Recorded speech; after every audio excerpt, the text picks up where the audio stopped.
Shalom प्रियजन हो, अनुग्रह प्रार्थना सहभागितेच्या आजच्या या ऑनलाईन उपासनेमध्ये आपणा सगळ्यांचं मनपूर्वक स्वागत.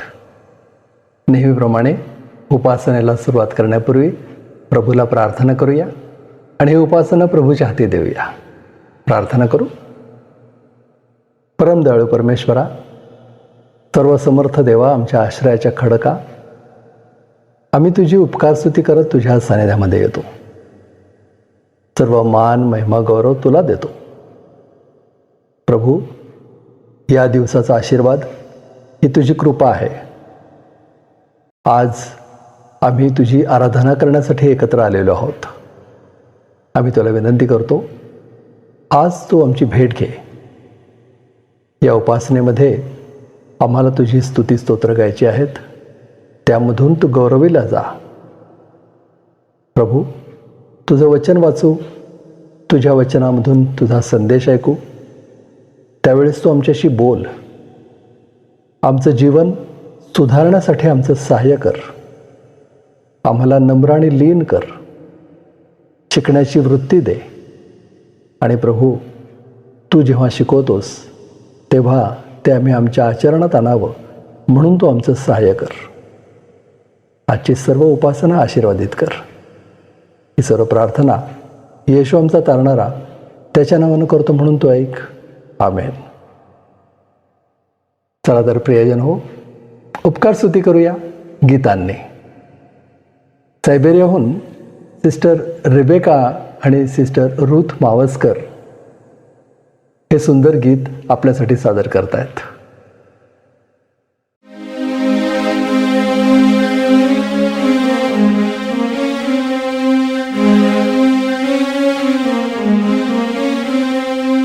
Praise the Lord, everyone. I would like to thank God for this wonderful time. We're going to sing this song, which is based on Psalm 128, and it's a Hindi song which says, खुदावन के खौफ में रहता है जो, उसकी ही राहों पे चलता है जो, अपनी मेहनत का फल वो पाएगा, होगा वो ही मुबारक बरकत पाएगा. मुबारक वो शख्स है मुबारक. Hope this song will be a blessing to all of us. Amen.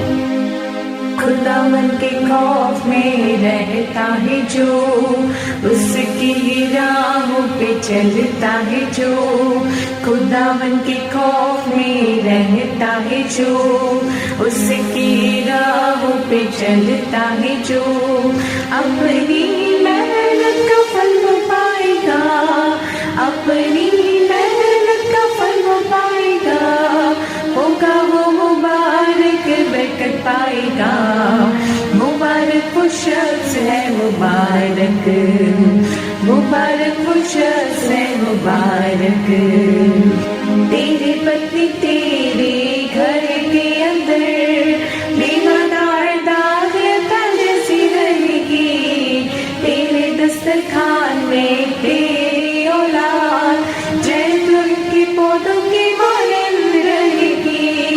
ऐसी बरकत उसको मिलेगी जो कि खुदा से डरता है. ऐसी बरकत उसको मिलेगी जो कि खुदा से डरता है. अपनी मेहनत का फल वो पाएगा, अपनी मेहनत का फल वो पाएगा, होगा वो मुबारक बरकत पाएगा. मुबारक वो शख्स है मुबारक, मुबारक वो शख्स है मुबारक.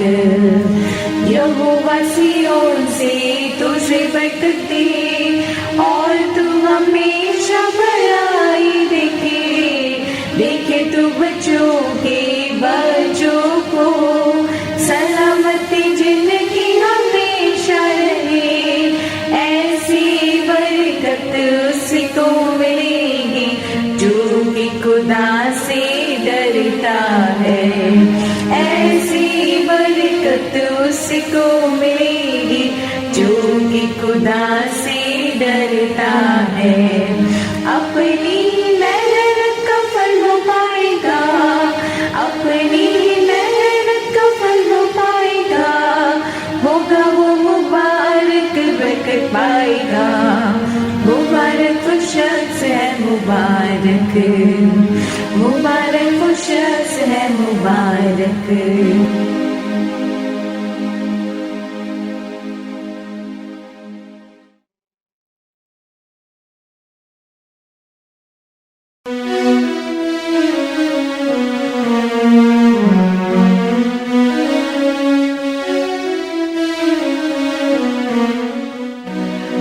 स्मरण करो बार बार प्रभु को, स्मरण करो बार बार, स्मरण करो बार बार प्रभु को, स्मरण करो बार बार।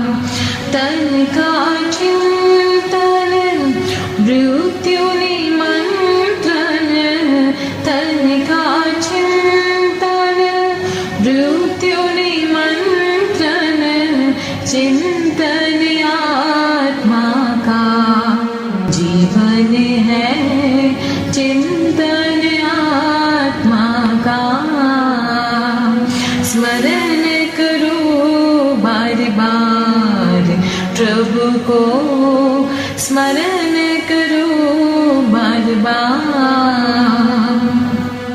यीशु नाम प्यारा उद्धार देता, यीशु नाम प्यारा प्यारा, यीशु नाम प्यारा उद्धार देता, करता पाप क्षमा ए मानो, करता पाप क्षमा। स्मरण करो बार बार प्रभु को, स्मरण करो बार बार।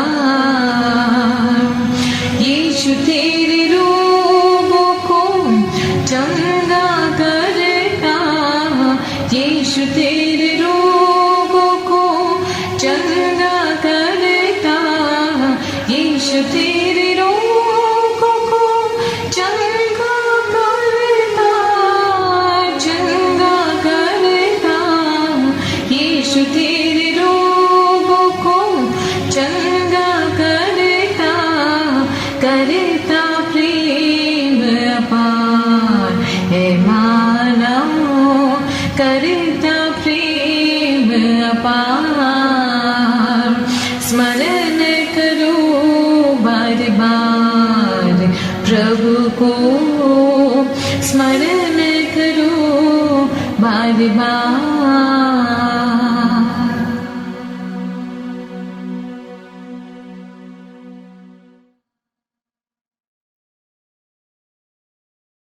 सिस्टर रेबेका आणि रूथ या सुंदर गीतांमधून प्रभूची स्तुती करण्यामध्ये आमचं पुढारीपण केलंत, सहाय्य केलंत. तुमचे मनपूर्वक आभार. आता प्रभूचं वचन वाचण्याची वेळ झाली आहे.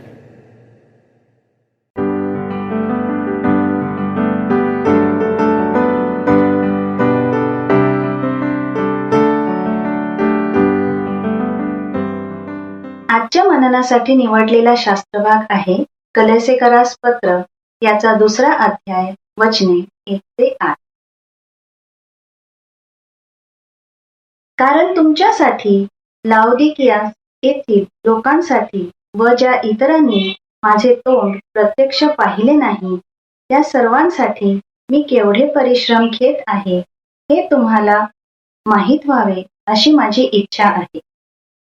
ते परिश्रम ह्यासाठी की त्यांच्या मनास उत्तेजन प्राप्त व्हावे, प्रेमाने त्यांनी एकमेकांशी बांधले जावे, ज्ञानाची पूर्ण खात्री ही संपत्ती त्यांना विपुल मिळावी व देवाचे रहस्य म्हणजे पित्याचे व ख्रिस्ताचे पूर्ण ज्ञान त्यांना व्हावे. त्या ख्रिस्तामध्ये ज्ञानाचे व बुद्धीचे सर्व गुप्त निधी आहे. ख्रिस्ताशी संयुक्त होणे. लाघवी भाषणाने कोणी तुम्हाला भुलवू नये म्हणून हे सांगतो, कारण जरी मी देहाने दूर आहे तरी आत्म्याने तुम्हाजवळ आहे आणि तुमचा व्यवस्थितपणा व ख्रिस्तावरील तुमच्या विश्वासाचा स्थिरपणा पाहत असून आनंद करत आहे. तर ख्रिस्त येशू जो प्रभू याला जसे तुम्ही स्वीकारले तसे त्याच्यामध्ये चालत राहा. त्याच्यामध्ये मुळावलेले, रचले जात असलेले, तुम्हाला शिकवल्याप्रमाणे विश्वासात दृढ होत असलेले आणि निरंतर उपकारस्तुती करणारे व्हा.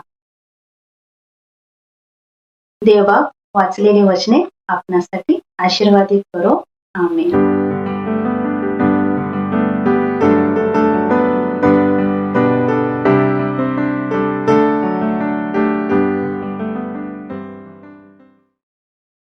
प्रियजनो, ही दानार्पणाची वेळ आहे.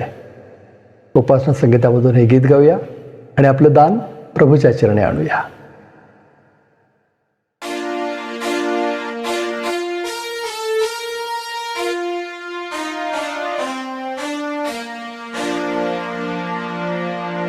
आपण उपासना संगीतामधून 569 या क्रमांकाचं गीत गाऊया. पहा क्रूस झेंडा पुढे चालला. आपल्या सर्वांच्या परिचयाचं हे गीत आहे आणि हे गीत गात असताना आपण आपलं दान परमेश्वराला अर्पण करूया. अनुग्रह प्रेयर फेलोशिपच्या सेवेमध्ये जर आपण सहभागी होऊ शकता तर आपण जरूर आपलं दान आम्हाला पाठवा. विशेषतः 9 ऑगस्ट रोजी जे सेमिनार आपण घेणार आहोत त्यासाठी जर आपण विशेष दान पाठवू इच्छिता तर आपण जरूर आपलं दान आम्हाला पाठवा. प्रभू आपणा सर्वांना आशीर्वादित करो. पहा क्रूस झेंडा पुढे चालला, ख्रिस्ती सैनिकांनो चला हो चला. सरदार ख्रिस्त पुढे असता, वैऱ्यांमध्ये गेला त्याचा बावटा. पहा क्रूस झेंडा पुढे चालला, ख्रिस्ती सैनिकांनो चला हो चला. जय ध्वजामुळे धाक वाटतो, सैतानाचा मेळा पळू लागतो. घोष ऐकूनिया दुष्ट कापतो, करा हो आरोळी जय मिळतो. पहा क्रूस झेंडा पुढे चालला, ख्रिस्ती सैनिकांनो चला हो चला. थोर फौज रूपी ख्रिस्ती मंडळी, शत्रू जिंकायाला झुंजू लागली. एक प्रभू आहे बंधू हो आम्ही, ऐक्यता असावी मेळणे हमी. पहा क्रूस झेंडा पुढे चालला, ख्रिस्ती सैनिकांनो चला हो चला. गळता ती राज्ये पिकल्यावरी, वाढे ख्रिस्त सत्ता सर्वदा तरी. बळ नरकाचे नची चालते, वचन ख्रिस्ताचे ठाम राहते. पहा क्रूस झेंडा पुढे चालला, ख्रिस्ती सैनिकांनो चला हो चला. तर सैनिकांनो वा पुढे चला, आमूच्या संगाते लागा गायाला. संतांनो दूतांनो त्या सर्वोत्तमा, सुवंदित म्हणा वंदा महिमा. पहा क्रूस झेंडा पुढे चालला, ख्रिस्ती सैनिकांनो चला हो चला.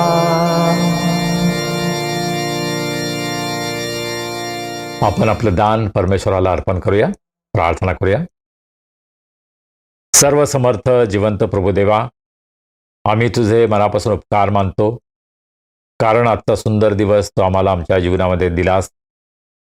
तुझ्या पायाजवळ बसून तुझी स्तुती आराधना करण्यासाठी तू आमचं सहाय्य केलंस, त्याबद्दल आम्ही तुझे उपकार मानतो.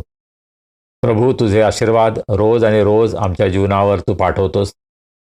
तुझ्या विश्वासूपणाचा, चांगुलपणाचा अनुभव तू आम्हाला देतोस, याबद्दल आम्ही तुझे उपकार मानतो.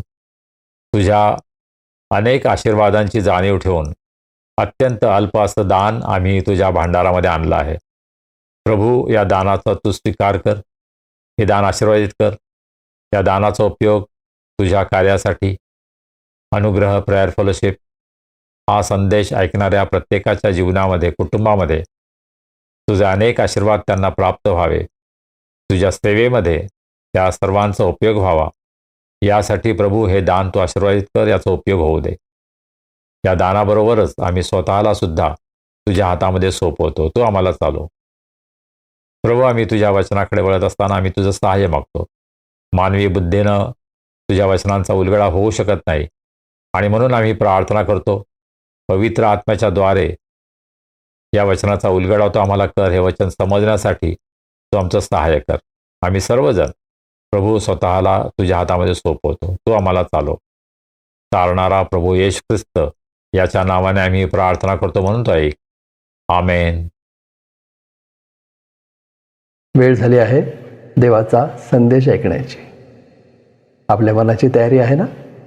प्रभू आपल्याशी बोलणार आहे. आपण आतुर आहात ना? चला तर, देवाचे सेवक, आपल्या सगळ्यांचे आवडते रेव्हरंड संजय डेव्हिड गायकवाड प्रभूचा संदेश आपल्यापर्यंत आणतायत.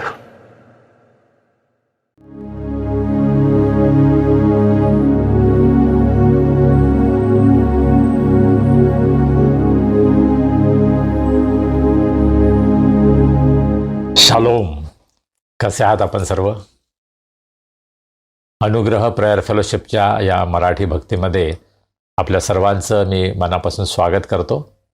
मला अतिशय आनंद वाटतो या माध्यमातून दर रविवारी आपण भेटू शकतो. प्रभू चांगला आहे, प्रभू विश्वासू आहे. रोज आणि रोज तो आमचा भार वाहतो, आमची काळजी घेतो, आम्हाला पुरवठा करतो. मागच्या रविवारची भक्ती आपल्या सर्वांसाठी आशीर्वादाची झाली आहे, हा माझा विश्वास आहे. परमेश्वराच्या स्तुती आराधनेसाठी जी गीतं गाण्यात आली ती एका इंटरनॅशनल टीमनं सादर केली. त्यामध्ये बरेच सिंगर्स होते, म्युझिशियन्स होते. आणि जसं पीटरने सांगितलं, कोरोनाच्या काळामध्ये हे रेकॉर्डिंग झालं होतं. वेगवेगळ्या देशातून, वेगवेगळ्या शहरातून सर्व रेकॉर्डिंग करण्यात आलं आणि ते पाठवण्यात आलं, आणि पीटरनं ते सर्व एडिटिंग केलं. आणि ती फार मोठी अशी कला आहे, आणि त्यामुळं या गीतांचा आनंद आपण घेऊ शकलो, आणि त्याबद्दल आपण प्रभूला धन्यवाद देऊया. आणि पीटरचे आणि सर्व ज्यांनी भाग घेतला होता त्या सर्वांचे आम्ही मनापासून उपकार मानतो.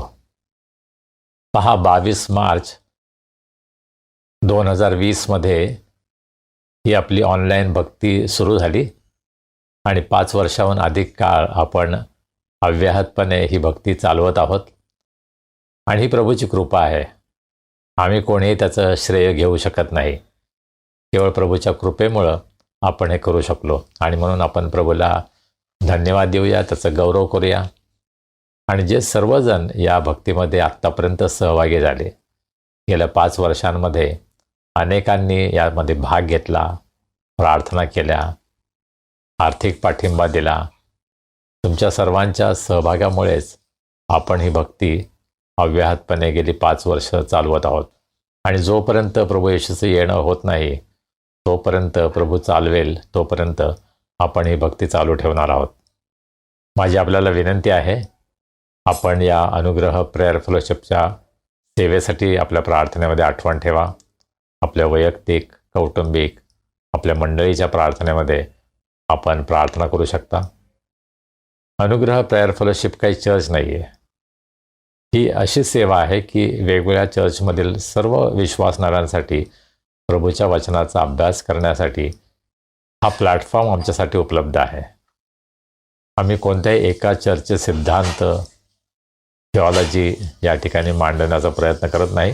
अर्थात माझे वैयक्तिक जे काही विश्वास आहे, ज्या पवित्र शास्त्राच्या सिद्धांतांवर मी विश्वास ठेवतो, त्या अनुरूप आम्ही या भक्तीचं संचालन करतो, ही भक्ती आम्ही चालवतो.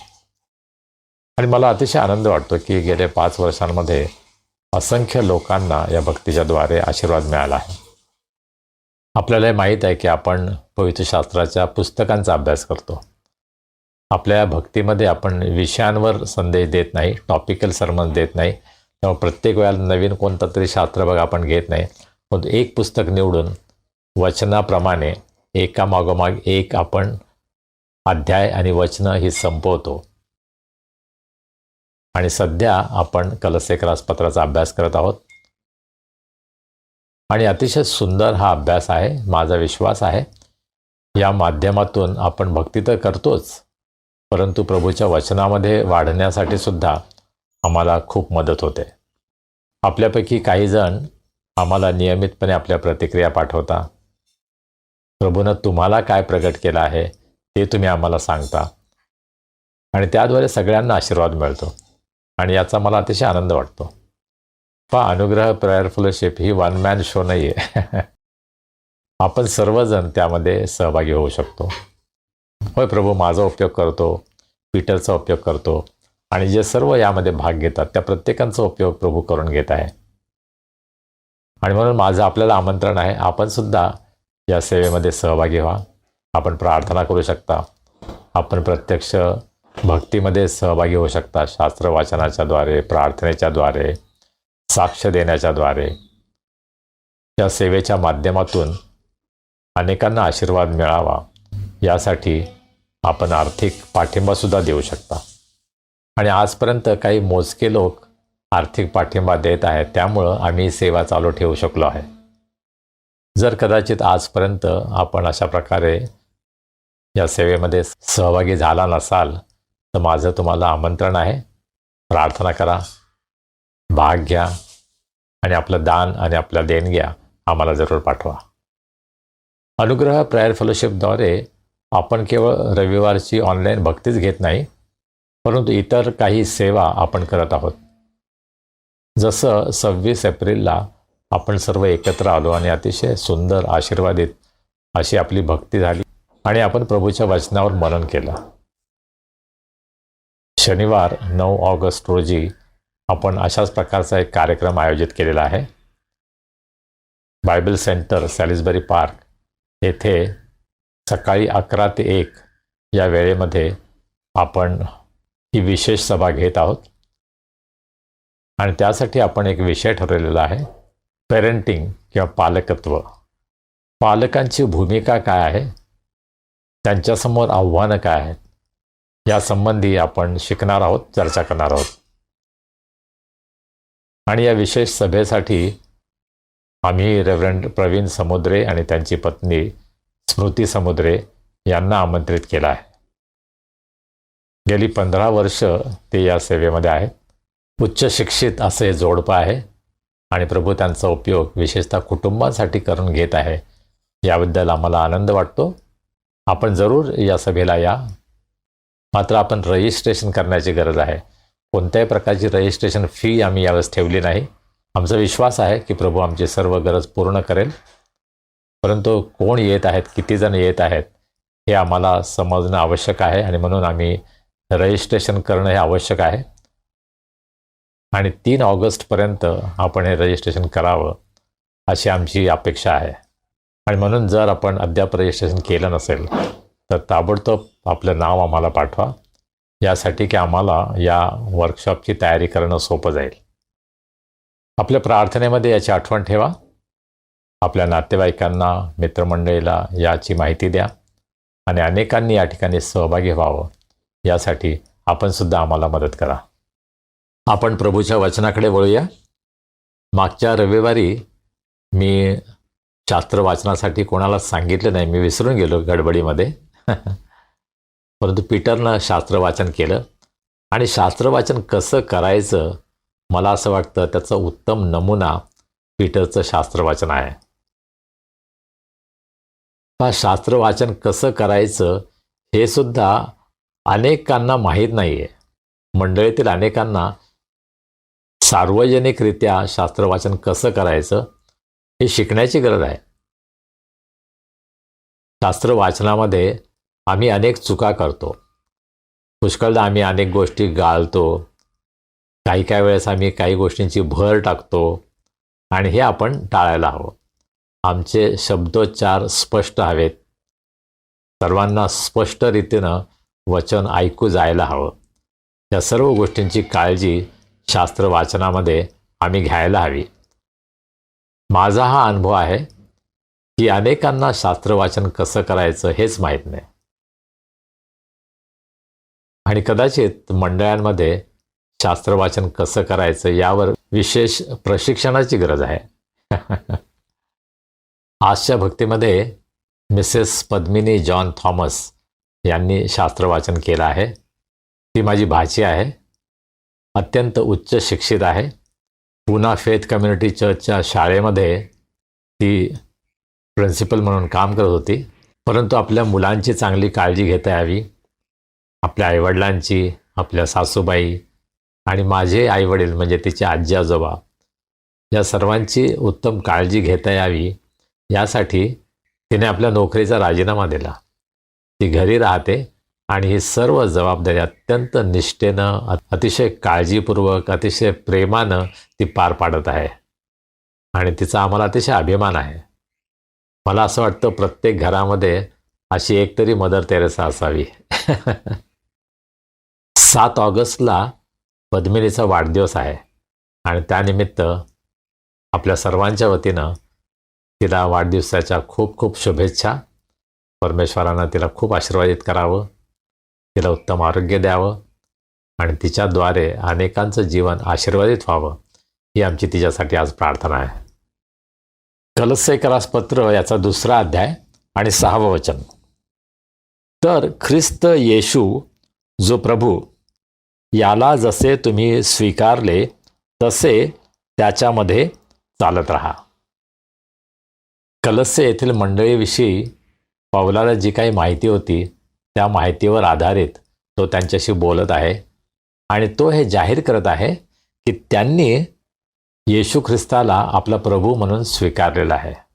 येशूला तुम्ही प्रभू म्हणून स्वीकारलं आहे हे तो त्यांना त्याची आठवण करून देतो, जाहीर करत आहे.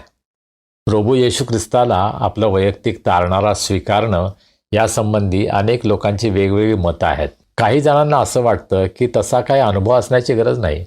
आम्ही बायबल वाचावं, प्रार्थना करावी आणि आमच्या ख्रिस्ती विश्वासामध्ये आम्ही वाढत जावं. परंतु माझ्यासारखे अनेक जण जे आहेत ते म्हणतात नाही, आम्हाला आमच्या जीवनामध्ये प्रभू येशू ख्रिस्ताला आपला तारणारा आणि प्रभू म्हणून स्वीकारून देवाबरोबर आपलं वैयक्तिक नातं प्रस्थापित करण्याची गरज आहे. आमचा नवा जन्म होणं आवश्यक आहे. हे आपोआप होत नाही. आम्हाला आमच्या जीवनामध्ये येशूला आपला प्रभू म्हणून स्वीकारणं हे अत्यंत आवश्यक आहे. काही जणांचं मत याविषयी वेगळं आहे आणि त्याविषयी माझं काही म्हणणं नाही आहे. त्यांचा जर तसा विश्वास असेल तर काय हरकत नाही. परंतु माझा विश्वास असा आहे की आम्ही कोणीही असू, आम्ही कोणत्याही धर्माचे असू, आम्हाला येशू ख्रिस्ताला आपला वैयक्तिक तारणारा आणि प्रभू म्हणून स्वीकारणं आवश्यक आहे. तुम्ही म्हणाल की ख्रिस्ती लोकांना काय गरज आहे त्याची? ते तर जन्मापासूनच ख्रिस्ती आहेत. जन्मापासून कोणीच ख्रिस्ती असू शकत नाही. होय, जगाच्या दृष्टीने आमचा ख्रिस्ती धर्म म्हणून आम्ही सांगू शकतो, परंतु देवाबरोबरचं वैयक्तिक नातं हा प्रत्येकाचा स्वतःचा व्यक्तिगत निर्णय असला पाहिजे. कारण पहा, देवाचं वचन आम्हाला काय सांगतं? सर्वांनी पाप केलं आहे आणि ते देवाच्या गौरवाला अंतरले आहेत. नीतिमान कोणीही नाही. आम्ही कोणीही नीतिमान नाही आणि म्हणून आम्हाला पश्चातापाची गरज आहे, पापक्षमेची गरज आहे. देवाचं मूल होण्यासाठी आम्हाला व्यक्तिगतरित्या प्रभू येशू ख्रिस्ताला आपला तारणारा म्हणून स्वीकारणं अत्यंत आवश्यक आहे, असं माझं म्हणणं आहे. तुमचं जर दुसरं मत असेल तर काय हरकत नाही. तुमच्या विश्वासाप्रमाणे देव तुम्हाला त्याचं प्रतिफळ देईल. काही जणांचा असा आरोप आहे की डॉक्टर बिली ग्रॅहम यांनी ही पद्धत सुरू केली. येशू ख्रिस्ताला स्वीकारणं, पुढं येणं, पश्चाताप करणं, ह्या सर्व गोष्टी आधी नव्हत्या असं त्यांचं म्हणणं आहे. पण माझा व्यक्तिगत असा विश्वास आहे की प्रभू येशू ख्रिस्तानं आपल्या शिष्यांना जे पाचारण केलं ते व्यक्तिगत स्वरूपाचं होतं. त्याने सांगितलं माझ्या मागे या, व्यक्तिगतरित्या. त्याने असं जाहीर आमंत्रण दिलं नाही. पण जाहीर आमंत्रण सुद्धा त्याने सांगितलं असेल, परंतु लोकांना व्यक्तिगतरित्या प्रभू येशू ख्रिस्ताच्या मागे जाण्याचा निर्णय घ्यावा लागला. आणि मला असं वाटतं की आम्हा प्रत्येकाच्या जीवनामध्ये हे घडणं आवश्यक आहे. मी तर पाळकाच्या घरात जन्मलो. माझे वडील मेथोडिस्ट चर्चचे पाळक होते. मी तर जन्मापासूनच ख्रिस्ती असं म्हणू शकलो असतो, पण नाही. पण माझा गैरसमज होता तो की मी तर ख्रिस्तीच आहे. परंतु मग मी नसरापूर या ठिकाणी USI EUच्या कॅम्पला गेलो. त्या ठिकाणी वक्त्यांनी रोमकरास पत्रातून संदेश दिला आणि आम्हा प्रत्येकानं पश्चाताप करून प्रभू येशू ख्रिस्ताला स्वीकारण्याची गरज आहे हे त्यांनी सांगितलं. तरीसुद्धा मला ते पूर्ण समजलं नाही आणि त्या गोष्टीवर मी काहीच केलं नाही. परंतु त्या कॅम्पमध्ये काही ज्येष्ठ असे नेते होते. कंथारिया नावाचे मुंबईचे एक होते. त्यांनी मला वैयक्तिकरित्या विचारलं, आजचा संदेश कसा वाटला, तुमच्या जीवनाचा अनुभव काय आहे, तुम्ही आपलं जीवन प्रभूला दिलं आहे का? आणि मी गोंधळून गेलो. मला काही उत्तर देता येत नव्हतं. त्या रात्रभर मी त्यावर विचार केला आणि शेवटी सकाळी मी आपल्या रूममध्ये Nasrapur spiritual life centre Nasrapur, आध्यात्मिक जीवन केंद्र नसरापूर या ठिकाणी एका खोलीमध्ये, मला अद्यापही ती खोली आठवते, मी गुडघे टेकले, पश्चाताप केला, प्रभू येशू ख्रिस्ताला आपल्या व्यक्तिगत तारणारा आणि प्रभू म्हणून स्वीकारलं. आणि ती माझ्या ख्रिस्ती जीवनाची सुरुवात होती. आपली साक्ष काय आहे? आपल्या जीवनामध्ये आपण असं केलं आहे का? तुमची साक्ष ऐकायला मला आवडेल. जरूर आपली साक्ष मला लिहून पाठवा. आपल्या भक्तीमध्ये जर तुम्ही साक्ष देऊ इच्छिता तर ती साक्ष रेकॉर्ड करा, आम्हाला पाठवा. व्हिडिओ रेकॉर्डिंग करा आणि ती साक्ष आम्हाला पाठवा. आणि या भक्तीमध्ये आपली साक्ष प्रसारित करायला आम्हाला निश्चित आनंद वाटेल. पहा, आम्हा प्रत्येकाच्या जीवनामध्ये व्यक्तिगत साक्ष असणं अत्यंत आवश्यक आहे. आम्ही ख्रिस्ती धर्मामध्ये आहोत की आम्ही ख्रिस्तामध्ये आहोत? जन्मानं तुम्ही कदाचित ख्रिस्ती धर्मामध्ये येता. बाप्तिस्म्याच्या द्वारे, दृढीकरणाच्या द्वारे तुम्ही चर्चमध्ये ख्रिस्ती सभासद होता. परंतु वैयक्तिक जीवनामध्ये येशू ख्रिस्ताचे शिष्य होणं, देवपित्याचं मूल होणं हे आमच्या वैयक्तिक निर्णयावर अवलंबून आहे. आम्ही स्वतः असा निर्णय घेतला आहे का, हा प्रश्न आपण स्वतःला विचारायला हवा.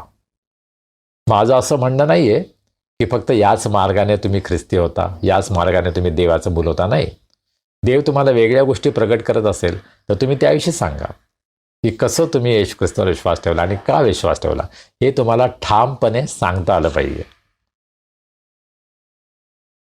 प्रभू येशू ख्रिस्त माझा तारणारा आहे, मुक्तिदाता आहे, माझा प्रभू आहे, ही साक्ष मला देता आली पाहिजे. हे महत्त्वाचं आहे.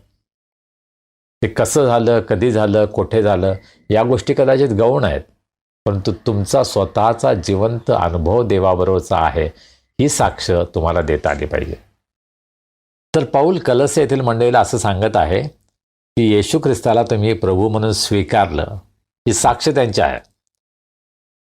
तर पुढे पौल काय सांगत आहे? तसे त्याच्यामध्ये चालत राहा. येशू ख्रिस्ताला स्वीकारणं ही सुरुवात आहे, परंतु त्यामध्ये आपल्याला पुढे जायचं आहे. त्याच्यामध्ये चालत राहा. आणि पहा, कदाचित मंडळीमध्ये आम्हाला असे असंख्य लोक आढळतील, शेकडो किंवा हजारो लोक आढळतील की ज्यांनी प्रभू येशू ख्रिस्ताला आपला तारणारा म्हणून स्वीकारलेला आहे. परंतु प्रश्न हा आहे की त्या अनुभवामध्ये ते चालत आहेत का? ख्रिस्ताबरोबरच्या अनुभवामध्ये त्यांची वाढ होत आहे का? माझा स्वतःचा असा अनुभव आहे आणि विचार आहे की आज अनेक मंडळांमध्ये बेबी ख्रिश्चन्स आहेत. होय, त्यांनी येशूचा स्वीकार केला, परंतु त्यापुढे ते गेले नाहीत. आणि म्हणून आज आमच्या मंडळांमध्ये समस्या आहेत, कारण आमच्यामध्ये प्रगल्भता नाही, आम्ही वाढलेलो नाही, आम्ही ख्रिस्तामध्ये आमची वाढ झालेली नाही, आमची वृद्धी झालेली नाही, आमची प्रगती झालेली नाही, आमची उन्नती झाली नाही. आम्ही अत्यंत प्राथमिक स्तरावरचे असे ख्रिस्ती आहोत. आणि म्हणून आम्ही एकमेकांवर रुसतो, भांडतो, एकमेकांविरुद्ध कोर्ट केसेस करतो. हे कशाचं लक्षण आहे? हा सगळा बालिशपणा आहे. आमच्या वागण्यामध्ये आम्ही हा बालिशपणा दाखवत आहोत की आम्ही प्रभूमध्ये प्रौढ झालो नाही.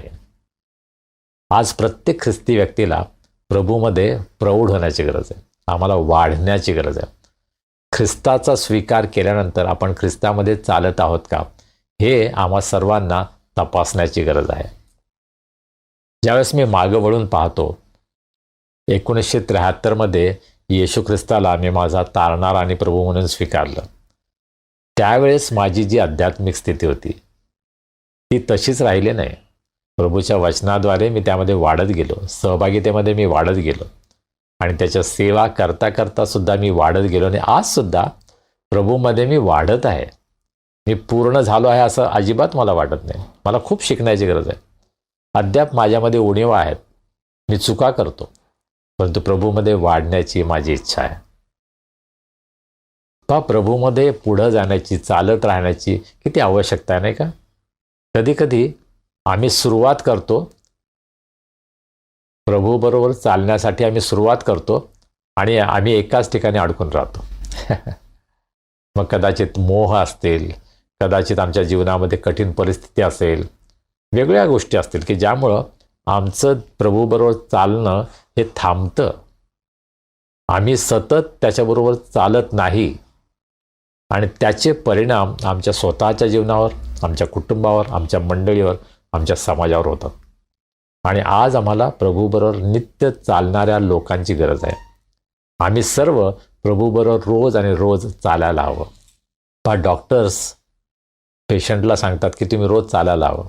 मला सुद्धा सांगतात, मी ते करत नाही. त्याचे परिणाम काय होतात? आमच्यामध्ये रोग बळावतो, आम्ही अशक्त होतो, आम्ही दुर्बल होतो. आज अनेक ख्रिस्ती व्यक्ती ह्या दुर्बल आहेत, प्रभूमध्ये अशक्त आहेत, कारण प्रभूमध्ये चालणं त्यांनी थांबवलेलं आहे. आज आपण स्वतःच्या जीवनाकडे पाहूया. मी जेव्हापासून प्रभूला ओळखलं, प्रभूला स्वीकारलं, प्रभूच्या मागे जाण्याचा निर्णय घेतला, तेव्हापासून आजपर्यंत माझ्या आध्यात्मिक जीवनामध्ये वाढ झालेली आहे का? प्रगती झालेली आहे का? मी ख्रिस्तामध्ये मॅच्युअर होत आहे का? मला असं वाटतं आम्हा सर्वांना ते तपासण्याची गरज आहे. जर आमच्यामध्ये बालिशपणा आहे, जर जगिकपणा आहेत, आमच्यामध्ये दोही, भांडणं, फुटे आहेत, तर त्याचा अर्थ आज आम्ही प्रभूबरोबर चालत नाही आणि आम्हाला पश्चातापाची गरज आहे. प्रभूला आम्ही क्षमा मागायला हवी की प्रभू, तुझ्याबरोबर चालण्यामध्ये मी कमी पडलो, मला तू क्षमा कर. पुन्हा एकदा तुझ्याबरोबर मी जोमाने चालावं, यासाठी तुझी कृपा तुम्हाला पुरव.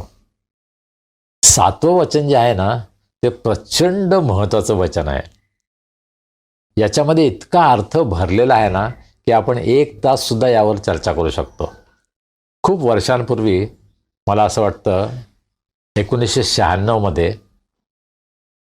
ब्रदर डॅनी रेपको यांची माझी भेट झाली. ते अमेरिकन नागरिक आहेत आणि दरवर्षी ते पुण्यामध्ये यायचे.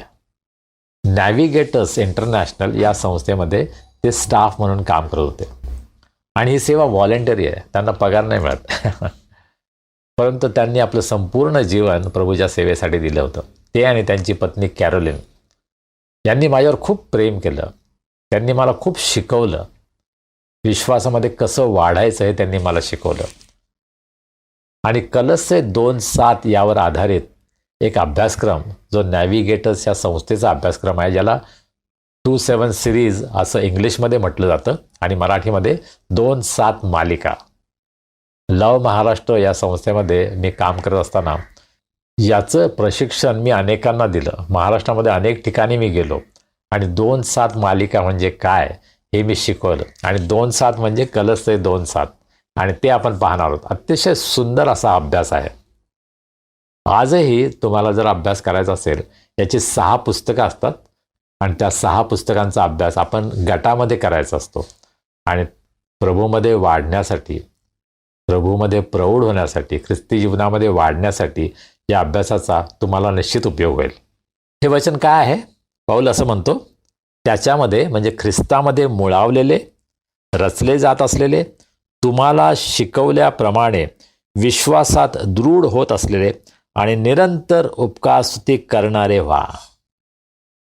आम्हाला ख्रिस्तावर केवळ चालायचं नाही, आम्हाला मुळावलेलं, रचलं जात असलेलं, विश्वासात दृढ होत असलेलं आणि निरंतर उपकारस्तुती करणारं असं आम्हाला व्हायचं आहे. पहा, आता एकेका गोष्टीचा आपण विचार करू. पहिली गोष्ट, त्याच्यामध्ये मुळावलेले. पौल म्हणतो प्रत्येक ख्रिस्ती विश्वासणारा हा ख्रिस्तामध्ये मुळावलेला असला पाहिजे. He must be rooted in the word of God. देवाच्या वचनामध्ये मुळावलेला असणं आवश्यक आहे. आमच्यापैकी अनेक ख्रिस्ती लोकांची समस्या ही आहे की आम्हाला देवाचं वचनच माहीत नाही, कारण आम्ही ते कधी वाचतच नाही. आम्ही फक्त आपले पास्टर किंवा आपले जे कोणी सेवक असतील मंडळीमध्ये त्यांच्यावर अवलंबून आहोत. त्यांनी आम्हाला शिकवावं, आम्ही शिकू आणि तेवढं पुरेसं आहे. नाही, आम्हाला स्वतःला वचनामध्ये मुळावण्याची गरज आहे. पहा, ब्रदर विजय विस्पुते आमच्या अनुग्रह प्रेयर फेलोशिपमध्ये आहेत, मिरजमध्ये असतात ते. त्याने एक फार सुंदर पोस्ट आम्हाला पाठवली. त्यामध्ये त्यांनी सांगितलं की प्रत्येक माणसाच्या जीवनामध्ये 3 गोष्टी असतात. झाडाप्रमाणे, झाडाची पानं आहेत, ती तात्पुरती असतात आणि ती गळून पडतात. त्याचप्रकारे आमच्या जीवनामध्ये काही लोक येतात की ते काही काळ आपल्या जीवनामध्ये असतात, परंतु नंतर ते निघून जातात. त्याच प्रकारचे हे लोक आपल्या जीवनामध्ये येतात. कदाचित आम्हाला त्यांचा काहीच फायदा नाही, परंतु त्यांना फायदा होतो. दुसरा जो प्रकार आहे तो म्हणजे फांद्या. फांद्या संपूर्णपणे झाडावर अवलंबून राहतात. त्या झाडापासून सगळं पोषण घेतात आणि त्या स्वतः चांगल्या बळकट होतात, परंतु जेव्हा संकट येतं तेव्हा फांद्या तुटतात. वेगळ्या पद्धतीनं फांद्या तुटल्यात, कधी तोडल्या जातात, कधी तुटतात आणि त्या झाडापासून वेगळे होतात. आणि आमच्या जीवनामध्ये काही लोक तसे असतात की ते काही काळ आमच्याबरोबर असतात, आम्हाला त्यांचा फार आधार वाटतो, परंतु असा समय येतो, कदाचित संकट, कदाचित समस्या, आणि त्यावेळेला ते आमच्यापासून दूर जातात. परंतु तिसरा जो प्रकार आहे तो म्हणजे मुळं. झाडाचं मूळ जे आहे ना, ते झाडाला कधीच सोडून जात नाही. ते शेवटपर्यंत झाडाबरोबर राहतं आणि त्या मुळांमुळं ते झाड टिकून राहतं. वादळ, वारा, पाऊस, कुठलंही संकट आलं तरीसुद्धा मूळ झाडाला पडू देत नाही, सोडून जात नाही. आणि म्हणून मुळं झाडासाठी किती महत्त्वाची आहेत, नाही का? आणि ही मुळं खोलवर जातात आणि मातीमधील जी पोषक द्रव्य आहेत ती शोषून घेतात आणि त्याद्वारे संपूर्ण झाडाचं त्या पोषण करतात. आमच्या जीवनामध्ये आमची आध्यात्मिक मुळं देवाच्या वचनामध्ये खोलवर जायला हवी. पण ज्या झाडाची मुळं जास्ती खोलवर जात नाही ते लवकर पडू शकतं, नाही का? आणि अनेकांचं ख्रिस्ती जीवन तशा प्रकारचं आहे. आमची मुळं देवाच्या वचनामध्ये खोल गेली नसल्यामुळं लहानसं संकट आलं की आम्ही कोसळतो, आम्ही देवाला दोष देतो, आम्ही देवापासून दूर जातो. असं अनेकांच्या जीवनामध्ये घडतं. परंतु ज्यांची मुळं विश्वासामध्ये, वचनामध्ये, ख्रिस्तामध्ये खोलवर गेलेले आहेत ते सर्व संकटामध्ये टिकून राहतात आणि ख्रिस्ताचे साक्ष धैर्याने देतात. आज तुमची आणि माझी काय साक्ष आहे? पीटरनं आमच्या फॅमिली ग्रुपवर एक फार सुंदर व्हिडिओ टाकला. त्या व्हिडिओमध्ये असं दाखवलं की एका इमारतीच्या ड्रेनेज पाईपमध्ये पिंपळाच्या पानांची मुळं ही खोलवर गेली होती. ते झाड खरं म्हणजे लहान होतं, पण जी मुळं आहेत ती खोल खोल खोल खोल खोल खोल अगदी जमिनीपर्यंत गेली होती. खूप प्रचंड लांब होती, कितीतरी फूट लांब अशी ही मुळं होती.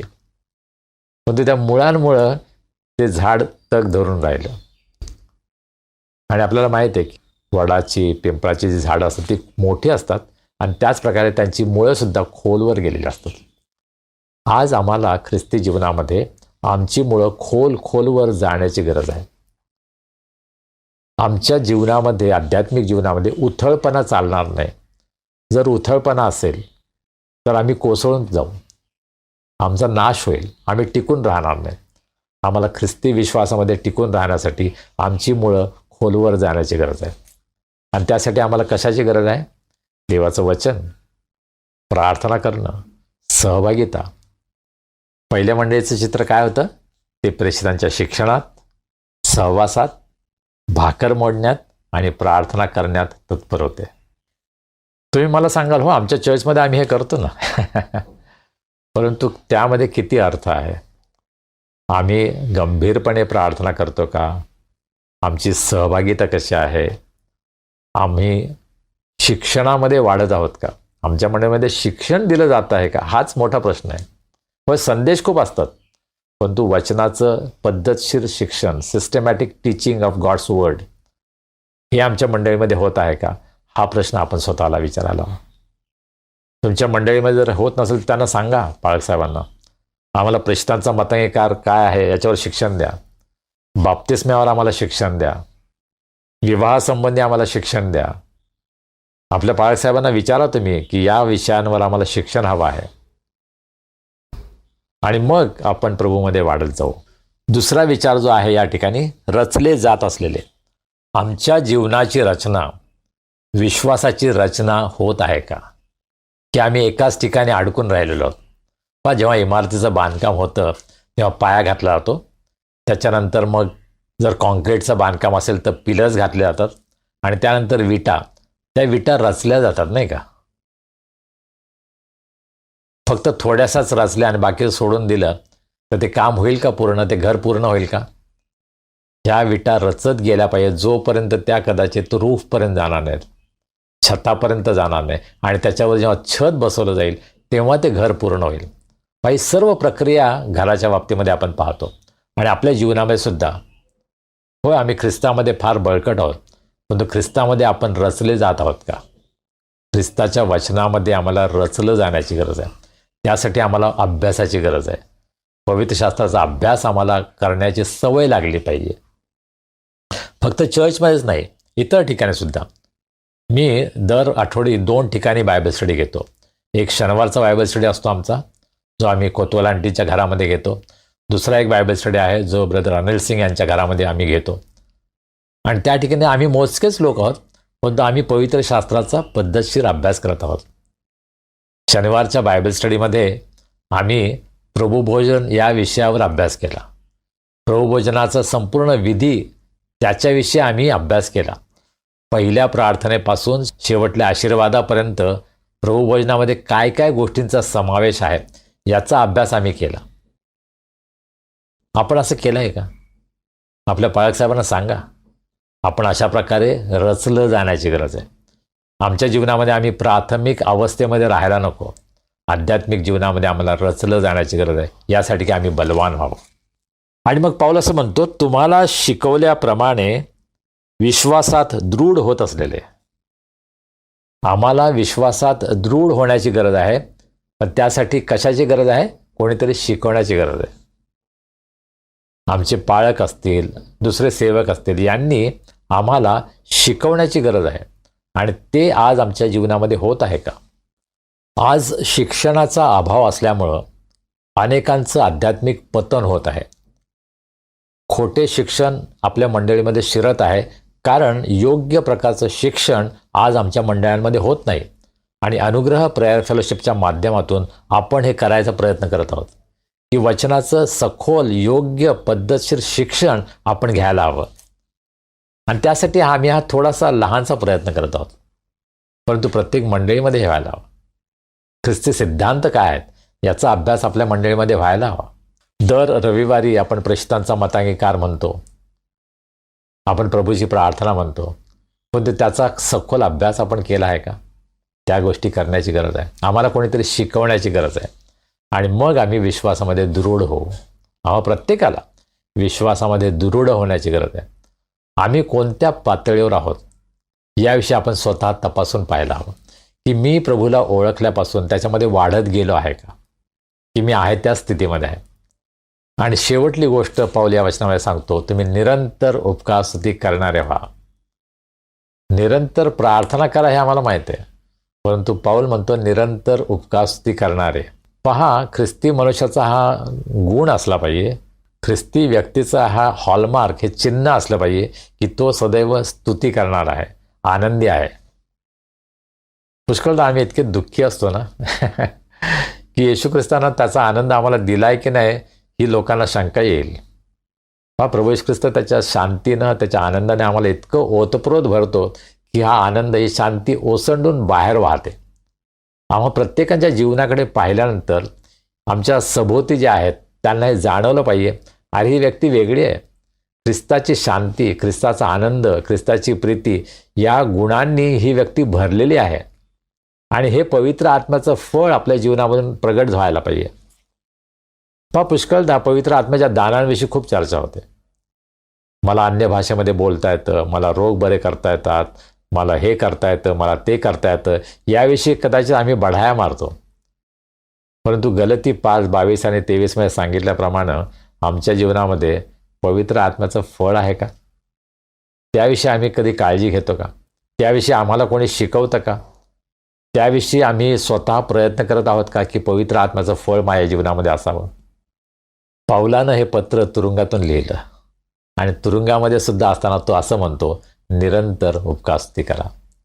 फिलिप्पीकरास पत्रामध्ये सुद्धा 4थ्या अध्यायाच्या 4थ्या वचनामध्ये तो म्हणतो, आनंद करा. पुन्हाही सांगतो, आनंद करा. स्वतः तुरुंगामध्ये असताना, बंधनामध्ये असताना, त्रासामध्ये, छळामध्ये असताना तो आनंद करत होता. आणि त्याचं ते रहस्य तो आम्हाला सांगतो की तुम्ही सदैव आनंद करणारे व्हा. आमच्यापैकी बहुतेक जण नेहमी कुरकुर करतो. आम्ही हवा चांगली नाही म्हणून कुरकुर करतो, पाऊस पडला म्हणून कुरकुर करतो, थंडी वाजते म्हणून कुरकुर करतो, जास्त गरम होते म्हणून कुरकुर करतो, जेवण चांगलं नाही म्हणून कुरकुर करतो. आमच्या जीवनामध्ये कुरकुर करणं हा स्थायी भाव झालेला आहे. ख्रिस्ती व्यक्तीचं वैशिष्ट्य हे असलं पाहिजे की आम्ही निरंतर उपकासुती करणारे असायला हवं. आज ते आव्हान आपण स्वीकारणार आहोत का? मला आपल्या प्रत्येकाला आव्हान करायचं आहे. तुमच्या जीवनामधून इतरांना दिसू द्या की तुम्ही सदैव उपकासुती करता. आपण प्रेज द लॉर्ड म्हणतो, त्याचा अर्थ प्रभूची स्तुती असो, पण तू खरोखर अंतःकरणापासून आपण प्रभूची स्तुती करायला शिकलो आहोत का? माझ्या जीवनामध्ये परमेश्वराची उपकासुती करणं हा माझा स्थायी भाव झालेला आहे का? तो माझा रोजचा अनुभव आहे का? प्रत्येक क्षणाला परमेश्वराची स्तुती करण्यासाठी मी स्वतःला तयार करत आहे का? आपण हे आव्हान स्वीकारूया. आपल्या उर्वरित आयुष्यामध्ये आपण अधिक आणि अधिक परमेश्वराची उपकासुती करूया. देवबाप आपल्या सर्वांना आशीर्वादित करो. आमेन. प्रार्थना करूया. सर्व समर्थ जिवंत प्रभुदेवा, आम्ही तुझे मनापासून उपकार मानतो. आजचा सुंदर दिवस तू आम्हाला दिलास. तुझ्या पायाजवळ बसून तुझी स्तुती आराधना करण्यासाठी, तुझ्या वचनांचा अभ्यास करण्यासाठी प्रभू तू आम्हाला सहाय्य केलंस, कृपा पुरवलीस. पवित्र आत्म्याच्या द्वारे तू आमचं मार्गदर्शन करतोस. आध्यात्मिक गोष्टी तू आम्हाला प्रगट करतोस.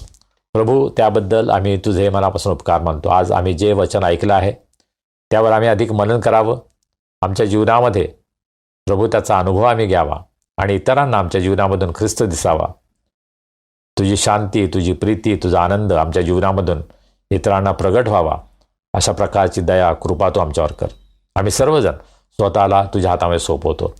आज आमच्यामध्ये कोणी दुःखी आहेत, निराश आहेत, संकटात आहेत, आजारी आहेत, प्रभू त्यांना स्पर्श कर, त्यांना आरोग्य दे. तुझी शांती, तुझा आनंद त्यांच्या जीवनामध्ये त्यांना अनुभवास येऊ दे. ज्यांचे वाढदिवस आहेत, विवाहाचे वर्धापन दिन आहेत, प्रभू त्यांच्याबद्दल आम्ही तुला धन्यवाद देतो, तुझी स्तुती करतो. तू त्यांचं जीवन आशीर्वादित कर, त्यांची तू काळजी घे. इतरांसाठी त्यांचं जीवन आशीर्वादाचं होऊ दे, अशी आम्ही तुला विनंती करतो.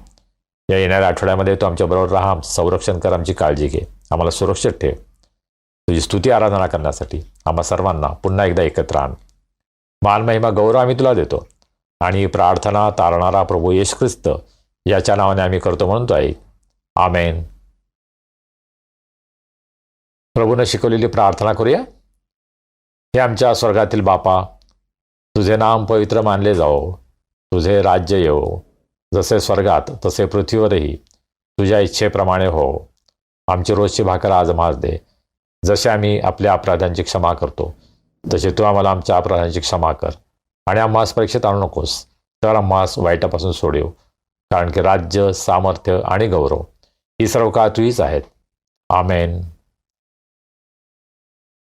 आणि आता देव बापाची प्रीती, प्रभू येशू ख्रिस्ताची कृपा, पवित्र आत्म्याची सहभागिता, शांती, आनंद आणि आरोग्य आम्हा सर्वांसह, आमच्या कुटुंबाबरोबर, देवाच्या सर्व लोकांबरोबर आता आणि सदा सर्व काळ असो. आमेन.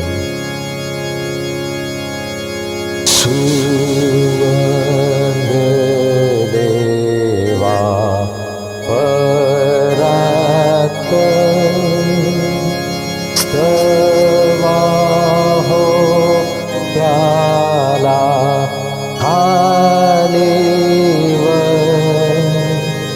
तो बाप पुत्र आत्मा त्याला द्या अनंत मान. आमेन. शालोम. काय प्रियजन हो, आजची उपासना आशीर्वादाची ठरली. हा आशीर्वाद आपली मित्रमंडळी नातेवाईक यांना देताय ना, उपासनेची लिंक त्यांना पाठवताय ना. तुम्ही जर नव्यानेच ही उपासना पाहत असाल आणि अजूनही हे चॅनल सबस्क्राईब केलं नसेल तर अवश्य हे चॅनल सबस्क्राईब करा, लाईक करा, यासाठी की तुम्हाला या उपासनेची सूचना आपोआपच मिळेल आणि तुम्हाला नित्य नियमाने या उपासनेमध्ये भाग घेता येईल. आपल्या मित्रमंडळींनाही सांगा. आता भेटूया पुढील रविवारी. तोपर्यंत शालोम.